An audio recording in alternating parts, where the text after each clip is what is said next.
السلام علیکم ورحمۃ اللہ وبرکاتہ۔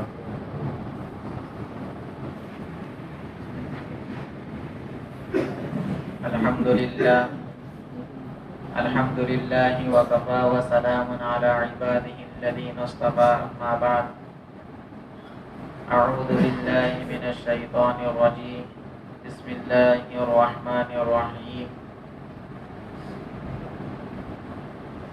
یمحق اللہ الربا ویربی الصدقات الی آخر الآیہ۔ وقال رسول اللہ صلی اللہ علیہ وسلم من غش فلیس منی، او قال کما علیہ الصلاۃ والسلام۔ اللہم صل علی سیدنا محمد فی اول کلامنا، اللہم صل علی سیدنا محمد فی اوسط کلامنا، اللہم صل علی سیدنا محمد فی آخر کلامنا۔ میرے قابل احترام بزرگوں، دوستوں اور بھائیوں، چونکہ ہمارا عنوان تجارت کے اصولوں پر چل رہا ہے، جو اصول قرآن و حدیث سے بتلائے گئے ہیں، ان اصولوں کے اوپر اگر کوئی تاجر عمل کرتا ہے تو اللہ رب العزت اس کی تجارت کو بڑھا دیتا ہے، اس کی تجارت کے اندر برکتیں ڈال دیتا ہے۔ تو چونکہ 8 چیزیں بیان ہو چکی ہیں، 9ویں چیز وہ ہے جس کو اگر تاجر اپناتا ہے تو اس کی تجارت کے اندر، اس کے خرید و فروخت کے اندر اللہ رب العزت برکتیں ڈال دیتا ہے۔ وہ 9ویں چیز ہے کہ دھوکہ دینے سے بچے، دھوکہ دینے سے پرہیز کرے، کہ لوگوں کو خرید و فروخت کے اندر دھوکہ نہ دے، چیزوں کے بیچنے کے اندر لوگوں کو دھوکہ نہ دے۔ اگر دھوکہ دیتا ہے تو اللہ رب العزت اس کے خرید و فروخت سے برکتوں کو اٹھا دیتے ہیں۔ ظاہراً تو نظر آتا ہے کہ اس کے پاس پیسہ آ چکا ہے کافی مقدار کے اندر، لیکن ایسے اسباب اللہ رب العزت پیدا کر دیتا ہے کہ جس کی وجہ سے جو ہاتھ میں آیا ہوا پیسہ ہے وہ بھی کہاں سے کہاں چلا جاتا ہے اس کو پتہ نہیں چلتا ہے۔ بسا اوقات بیماریاں گھیر لیتی ہیں، وہ سارا پیسہ بیماریوں کی بیمار کی علاج کی شکل کے اندر وہ پیسہ چلا جاتا ہے۔ اللہ کے نبی صلی اللہ علیہ وسلم نے دھوکہ دینے سے منع فرمایا۔ ایک مرتبہ نبی علیہ الصلوۃ والسلام بازار کی طرف نکلے اور دیکھا کہ ایک شخص گندم بیچ رہا ہے، تو نبی صلی اللہ علیہ وسلم اس گندم کی بوری کے پاس جاتے ہیں اور اس بوری کے اندر نبی علیہ الصلوۃ والسلام ہاتھ ڈال دیتے ہیں، دیکھتے ہیں کہ اوپر سے تو سوکھا گندم ہے اور نیچے بوری کے اندر گیلا گندم موجود ہے۔ اللہ کے نبی صلی اللہ علیہ وسلم نے فرمایا کہ یہ کیا شے ہے کہ نیچے گیلا گندم ہے اور اوپر سوکھا ہے؟ تو وہ شخص کہنے لگا کہ اصابتہ السما فی اللیل یا رسول اللہ، کہ اللہ کے نبی صلی اللہ علیہ وسلم رات میں بارش ہوئی تھی جس کی وجہ سے میرا گندم بھیگ گیا۔ تو نبی علیہ الصلوۃ والسلام نے فرمایا کہ تمہیں یہ یوں کرنا چاہیے تھا کہ گیلے گندم ہے اس کو اوپر رکھتے اور جو سوکھے گیہوں گندم ہے جو کم قلیل مقدار کے اندر ہے اسے تم نیچے رکھتے، تاکہ خریدنے والا شخص یہ پہچان لے کہ یہ گیلے گندم ہیں۔ تم تو سری دھوکہ دے رہے ہو کہ اوپر سوکھے رکھے ہو اور نیچے گیلے گندم موجود ہیں۔ پھر اللہ کے نبی صلی اللہ علیہ وسلم نے فرمایا من غش فلیس منی، کہ جو شخص دھوکہ دے وہ ہم مسلمانوں میں سے نہیں۔ معلوم یہ ہوا، پتہ یہ چلا کہ مسلمان کی صفت کے اندر یہ شے نہیں ہے کہ وہ لوگوں کو دھوکہ دے۔ مسلمان ایماندار ہوتا ہے، مسلمان کے دل کے اندر ایمان ہوتا ہے، وہ کسی کو دھوکہ نہیں دیتا ہے، وہ اپنی خرید و فروخت کے اندر اس کی احتیاط برتتا ہے کہ کسی کو دھوکہ نہ دے۔ دنیا کے اندر تو لوگوں کو دھوکہ دے دے گا، لیکن آخرت کے اندر اللہ رب العزت اس کی پکڑ کرے۔ مکافات عمل کے اندر ایک واقعہ لکھا ہے کہ دو شخص تھے، ان دونوں کی بھینسیں تھیں۔ ایک شخص تھا ایماندار اور دوسرا شخص تھا دھوکہ دینے والا۔ جو دھوکہ دینے والا تھا وہ دودھ کے اندر پانی ملا ملا کر لوگوں کو بیچا کرتا تھا۔ لوگوں نے شکایتیں کی، لوگوں نے اسے منع کیا، لیکن وہ اس حرکت سے باز نہیں آیا۔ چونکہ کافی مقدار کے اندر اس کے پاس مال کی شکل کے اندر اس کے پاس معدنیات موجود تھی، کافی مقدار کے اندر بھینسیں ہو چکی تھی، اور جو ایماندار تھا وہ تھوڑا تھوڑا کما رہا تھا۔ ایک وقت ایسا آیا کہ بارش کا موسم چل رہا تھا، ساری کی ساری بھینسیں اس کے تبیلی کے اندر موجود تھی۔ اللہ رب العزت کا کرنا یوں ہوا کہ تیز کن ہوا چلنے لگی، کڑاکے کی بارش ہونے لگی، چمک گرج کے ساتھ بارش ہو رہی تھی کہ اچانک بجلی کے کھمبے کے اوپر تھوڑی سی چنگاری جھلک اٹھی، اور وہ چنگاری اس کے طبیلے کے اوپر گری اور اس کا طبیلہ پورا کا پورا جل کر خاک ہو گیا۔ تو اللہ رب العزت دھوکے کے مال کو برباد کر دیتا ہے۔ دھوکے کے مال کے اندر اللہ رب العزت برکتیں نہیں رکھتا ہے، بلکہ دھوکے کا مال ضائع ہو جاتا ہے۔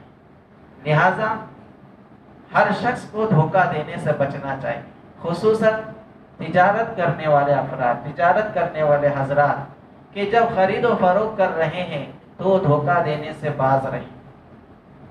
10ویں شے ہے بے کے اوپر بے نہ کرے، کہ بے کے اوپر بے نہ کرے اس کا مطلب یہ ہے کہ کسی شخص نے وہ چیز خریدی ہے، مثال کے طور پر میں نے کسی سے یہ معاملہ طے کیا کہ میں یہ چیز 100 روپے کے اوپر خرید رہا، اب بیچنے والا بھی تیار ہے کہ ٹھیک ہے میں تمہیں 100 روپے میں دے رہا۔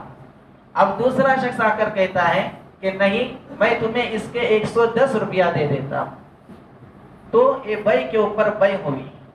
اللہ کے نبی صلی اللہ علیہ وسلم نے اس سے منع فرمایا ہے کہ لا یبیع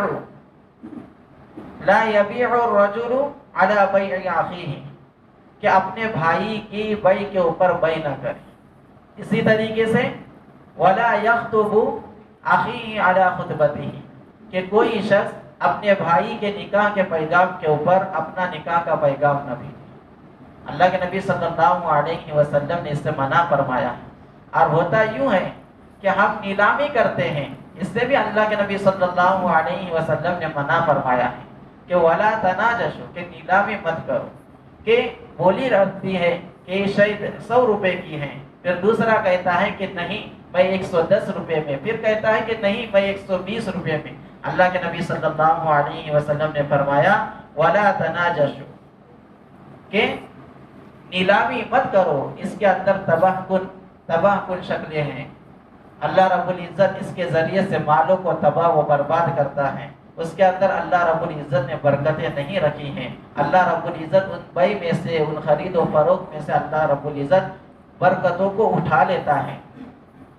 ظاہراً تو مال آتے ہوئے نظر آتا ہے، لیکن وہ حقیقت کے اعتبار سے مال آتا نہیں ہے، بلکہ وہ آنے کی شکل میں اس کے پاس تباہ ہونے والا مال ہے، خود بھی اس کو تباہ کرنے والا ہے، زندگی کے اندر پریشانیاں اٹھانے والا ہے، طرح طرح کے مصائبات سے اس کو گزرنا ہے۔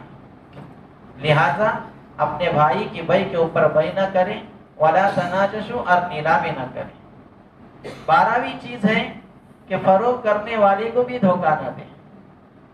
پہلے زمانے کے اندر یوں ہوتا تھا کہ دیہات سے لوگ مال لے کر آتے تھے، اپنی چیزیں لے کر آتے تھے، سامان لے کر آتے تھے، اور اس سامان کو شہر کے اندر آ کر بیچ دیتے تھے۔ شہر کے تاجر بڑے ہوشیار تھے، وہ یوں مشورہ کرتے ہیں کہ دیہات کے تاجروں سے ہم شہر کے باہر ہی مال خرید لیتے ہیں، اور وہیں پر ان سے ہم خرید و فروخت کر کے اپنے شہر اس مال کو لے کر آتے ہیں۔ وہ جو دیہات سے آنے والے تاجر تھے ان کو یہ دھوکہ دیتے تھے کہ شہر کے اندر اس طریقے کی وبا پھیلی ہے، شہر کے اندر اس وقت حالات ٹھیک نہیں ہیں، شہر کے اندر بہت سارا ٹیکس لگایا جا رہا ہے، لہٰذا تم ہمیں اتنے دام کے اندر یہ سامان دے دو، تمہیں بڑا نفع۔ حقیقت کے اعتبار سے شہر کے اندر ایسے کوئی شکلیں نہیں تھی، ان کو دھوکہ دے کر یہ مال ان سے خریدتے تھے اور شہر میں آ کر زیادہ قیمت کی مقدار کے اندر اس کو بیچتے تھے۔ اللہ کے نبی صلی اللہ علیہ وسلم نے اس سے بھی منع فرمایا ہے۔ 13ویں چیز ہے مجہول اور معدوم شے کی بیع نہ کریں۔ مجہول کس کو کہتے ہیں کہ جو چیز متعین نہیں، معدوم جو چیز موجود نہیں۔ اب جو چیز مجہول ہے، جو چیز متعین نہیں ہے اور جس کا وجود نہیں ہے، اس کی بیع کرنا یہ صحیح نہیں ہے۔ کہ کوئی شخص کہے کہ میرے پاس اتنا سارا مال ہے، اب اس خریدنے والے شخص نے دیکھا نہیں ہے، مال کی نوعیت پتہ نہیں ہے کہ مال آیا اچھا ہے یا برا ہے، اس کی نوعیت بھی پتہ نہیں ہے، بس معاملہ طے ہو گیا کہ میں اتنے روپے کے اندر آپ سے معاملہ طے کرتا ہوں، دونوں راضی ہو جاتے ہیں، بعد میں یہ پتہ چلتا ہے کہ مال حقیقت کے اعتبار سے صحیح نہیں تھا۔ اللہ کے نبی صلی اللہ علیہ وسلم نے اس سے منع فرمایا ہے کہ پہلے مال کو دیکھو، چیزوں کو ٹٹولو، اس کے بعد خرید و فروخت کرو۔ غیر موجودگی میں مال کو تم نے دیکھا نہیں ہے اور اس کی خرید و فروخت کر رہے ہیں، شریعت کے اندر یہ بیع باطل ہے، اس کا کوئی وجود شریعت کے اندر نہیں۔ زمانے جاہلیت کے اندر یوں ہوتا تھا کہ لوگ اونٹنی کی بیع کیا کرتے تھے۔ وہ اس طریقے سے کیا کرتے تھے کہ حاملہ اونٹنی کو لایا جاتا تھا اور پھر کہا جاتا تھا کہ اس کی پیٹ کے اندر جو بچہ ہے اور اس سے جو بچہ پیدا ہونے والا ہے، میں اس کی بیع کرتا۔ یعنی جب یہ حاملہ اپنے بچے کو جنے گی، اس کے بعد وہ جب حاملہ ہوں گی اور اس سے جو بچہ پیدا ہوگا، اس کی میں تم سے بیع کرتا۔ اللہ کے نبی صلی اللہ علیہ وسلم نے اس وقت صحابہ کو اس بیع سے منع فرمایا کہ کل مجہول اور معدوم شے کی بیع کی کوئی حقیقت شریعت کے اندر نہیں، ایک طریقے کا دھوکہ ہے۔ اللہ کے نبی صلی اللہ علیہ وسلم نے اس سے منع فرمایا۔ آج کے دور کے اندر بھی ایسے بیع ہوتے ہیں، جس چیز کو ہم نے دیکھا نہیں ہے، جس کا وجود بھی نہیں ہے، اس کی نوعیت کا پتہ نہیں ہے اور بیع ہو جاتی ہے، بعد میں یہ پتہ چلتا ہے کہ مال کی شکلیں اچھی نہیں تھی، مال صحیح طریقے سے نہیں ہے، مال کے اندر ہمیں دھوکہ دیا گیا۔ تو اللہ کے نبی صلی اللہ علیہ وسلم نے اس سے منع فرمایا ہے۔ 13ویں چیز ہے اقالے کا اہتمام کریں۔ اقالہ کس کو کہتے ہیں کہ خرید و فروخت ہو چکی، میں نے بیچنے والے سے وہ چیز خرید لی ہے، میں نے اس وقت دیکھ کر لے لیا، اب گھر پر آنے کے بعد گھر والوں کو اچھی نہیں لگی، گھر والوں کو پسند نہیں ہے، اب گھر والے کہتے ہیں کہ ہمیں یہ چیز پسند نہیں ہے، لہٰذا تم اس کو واپس کر دو۔ تو اب اس کو کہتے ہیں اقالہ۔ کہ اب اگر کوئی دکان والے کے پاس آتا ہے اور کہتا ہے کہ بھائی یہ چیز میں نے آپ سے خریدی تھی، میرے گھر والوں کو پسند نہیں ہے، میں اس کو لوٹانا چاہتا ہوں، اب اگر وہ صحیح سلامت ہے تو اب دکان والے کے ذمہ ہے کہ وہ اس کو لے لے، اس کا اخلاقی فریضہ ہے کہ اس کو لے لے، کیونکہ اللہ کے نبی صلی اللہ علیہ وسلم نے فرمایا من اقال مسلما اقالہ اللہ عسرۃ یوم القیامہ، کہ جو شخص کسی مسلمان کے اقالے کو قبول کرتا ہے، یعنی بیچی ہوئی چیز کو دوبارہ واپس لے لیتا ہے خوش دلی کے ساتھ، اللہ رب العزت کل قیامت کے دن اس کے گناہوں کو معاف فرمائے گا۔ ایک کون بشارت دے رہے ہیں؟ میرے اور آپ کے آقا حضرت محمد صلی اللہ علیہ وسلم کہ جو شخص بیچی ہوئی چیز کو دوبارہ اس کو پسند نہ آنے کی بنیاد پر واپس لے لیتا ہے، اللہ رب العزت کل قیامت کے دن اس کے گناہوں کو معاف فرمائے گا۔ لہٰذا یہ اخلاقی فریضہ ہے کہ اس کو واپس لے لے، اس کو پسند نہیں ہے اس کی قیمت دے دے یا اسی قیمت کے بدلے میں کوئی دوسری شے دے دے۔ 14ویں چیز ہے دوسروں کے خیر خواہ رہیں، کہ خرید و فروخت کے اندر دوسروں کا لحاظ رکھے، کسی کو دھوکہ نہ دے، سامنے والے کا فائدہ دیکھے کہ اس کو اس چیز کے ذریعے سے نفع ہو۔ اللہ کے نبی صلی اللہ علیہ وسلم نے ایک واقعہ بیان فرمایا ہے جس کو صحیح البخاری اور صحیح مسلم کے اندر بھی ذکر کیا گیا ہے کہ دو شخصوں کے درمیان زمین کی خرید و فروخت ہوتی ہے، بیچنے والا زمین قیمت کے اوپر بیچ دیتا ہے اور خریدنے والا اس کو خرید دیتا ہے۔ اب جس نے خریدا تھا وہ زمین کے اندر ہل چلانے لگتا ہے، تو ہل چلانے کے درمیان اس کو زمین کے اندر دفن کیا ہوا خزانہ ملتا ہے، ایک مٹکے کے اندر سونا چاندی ملتا ہے، وہ اس کو اٹھاتا ہے اور اس کو اٹھا کر جس نے زمین بیچی تھی اس کے پاس چلا جاتا ہے اور کہتا ہے کہ جو تم نے زمین مجھے بیچی تھی اس زمین کے اندر مجھے یہ سونا چاندی ملا ہے، لہٰذا تم اسے واپس لے لو، یہ تمہارا ہے۔ وہ بیچنے والا کہتا ہے کہ میں نے تو تمہیں زمین بیچ دی تھی، زمین بھی بیچی تھی، آج جو کچھ زمین کے اندر موجود ہے وہ سب میں نے تمہیں بیچ دیا تھا، میں یہ واپس نہیں لے سکتا، تم رکھ لو۔ وہ کہتا ہے کہ نہیں، یہ تمہاری شے ہے، تمہیں پتا نہیں تھا، تمہاری زمین سے نکلی ہے، لہٰذا تم اسے واپس لے لو۔ دونوں کے درمیان واپسی کی بات ہوتی ہے، معاملہ قاضی عدالت کے اندر پہنچتا ہے۔ قاضی کہتا ہے کہ کیا تم دونوں کی کوئی اولاد ہے؟ تو کہتے ہیں کہ ہاں میری بیٹی ہے، دوسرا کہتا ہے کہ میرا بیٹا ہے۔ قاضی کہتا ہے کہ ان دونوں کا نکاح آپس میں کرا دو اور اس کے اندر یہ مہر رکھو اور بعد میں انہیں کہہ دو کہ اگر تم چاہو تو خوش دلی کے ساتھ اسے صدقہ کرو۔ اس پر معاملہ طے ہو جاتا ہے، دونوں کا نکاح ہوتا ہے اور نکاح کے اندر وہ مہر طے ہوتی ہے اور اس کے بعد وہ آدھا مال صدقہ کر دیتے ہیں۔ تو اس طریقے کے ایماندار افراد تھے، ایسے ایماندار افراد تھے جس کی وجہ سے ان کی زندگیوں کے اندر بھی برکتیں تھیں، ان کے روزی روزگار کے اندر بھی برکتیں تھیں، وہ دوسروں کے خیر خواہ تھے۔ حضرت یونس بن عبید رحمۃ اللہ علیہ بڑے اللہ والے گزرے ہیں۔ طبقات الحنابلہ کے اندر ان کا واقعہ لکھا ہوا ہے کہ ایک خاتون آتی ہے ان کے دکان کے اوپر چادر لے کر اور کہتی ہے کہ مجھے یہ چادر بیچنی ہے 60 درہم کے اندر۔ اس چادر کو ٹٹولتے ہیں اور کہتے ہیں کہ اس کی قیمت زیادہ ہے۔ وہ کہتی ہے کہ نہیں، مجھے 60 درہم ہی چاہیے۔ وہ کہتے ہیں کہ جاؤ اور دکانوں کے اوپر دکھاؤ، اس کی قیمت زیادہ ہے۔ وہ دکھاتی ہیں، لوگ کہتے ہیں کہ نہیں، اس کی قیمت زیادہ ہے۔ پھر دوبارہ آتی ہے اور کہتی ہے کہ مجھے 60 درہم دے دو، اس کی قیمت زیادہ ہے۔ وہ کہتے ہیں کہ نہیں، میں تمہیں اس کے 120 درہم دوں گا کیونکہ اس کی وہی قیمت ہے۔ وہ کہتی ہے کہ اتنی؟ تو ہاں، اس کی قیمت 120 درہم ہے۔ اور وہ 120 درہم لیتی ہیں اور چادر بیچ کر چلی جاتی ہے۔ سامنے ایک شخص کھڑا تھا، وہ کہتا ہے کہ وہ 60 درہم کے اندر بیچ رہی تھی، تمہیں نفع ہو رہا تھا، تم نے اس کو 120 درہم دیے۔ تو کہتے ہیں کہ اللہ کے نبی صلی اللہ علیہ وسلم نے فرمایا الدین النصیحہ، دین سراپا خیر خواہی کا نام ہے۔ انہی کا ایک واقعہ لکھا ہے طبقات الحنابلہ کے اندر کہ ایک مرتبہ بادل آسمان کے اوپر چھا جاتے ہیں جس کی وجہ سے اندھیرا چھا جاتا ہے۔ ایک گراہک آتے، ایک خاتون آتی ہے اور کہتی ہے کہ مجھے فلاں چیز خریدنی ہے۔ وہ کہتے ہیں کہ میں اس وقت تمہیں چیز نہیں بیچ سکتا۔ وہ کہتی ہے کیوں؟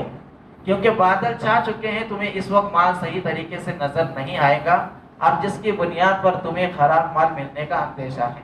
وہ کہتے ہیں کہ نہیں، مجھے منظور ہے، میں مال لینا چاہتی ہوں۔ وہ کہتے ہیں کہ نہیں، جب تک اجالا نہیں ہوگا میں اس وقت تمہیں مال نہیں بیچ سکتا۔ تو یہ اس وقت کے لوگ تھے جن کی زندگیوں کے اندر ایمانداری تھی، جن کی زندگیوں کے اندر تقویٰ تھا، اور اس تقوی کی بنیاد پر، ایمانداری کی بنیاد پر اللہ رب العزت نے ان کی زندگیوں کے اندر برکتیں رکھی۔ اور بھی ایسے بہت سارے واقعات ہیں جنہوں نے ایک کر کے دکھلایا ہے کہ خرید و فروخت کس طریقے سے کی جاتی ہے، تجارت کس طریقے سے کی جاتی ہے۔ لہٰذا ہمیں بھی چاہیے کہ ہمیں ان چیزوں کو اپنانا چاہیے۔ اللہ رب العزت سے دعا ہے کہ اللہ رب العزت ان کہیں سنی باتوں کے اوپر عمل کرنے کی توفیق عطا فرمائے۔ آمین وآخر دعوانا الحمدللہ۔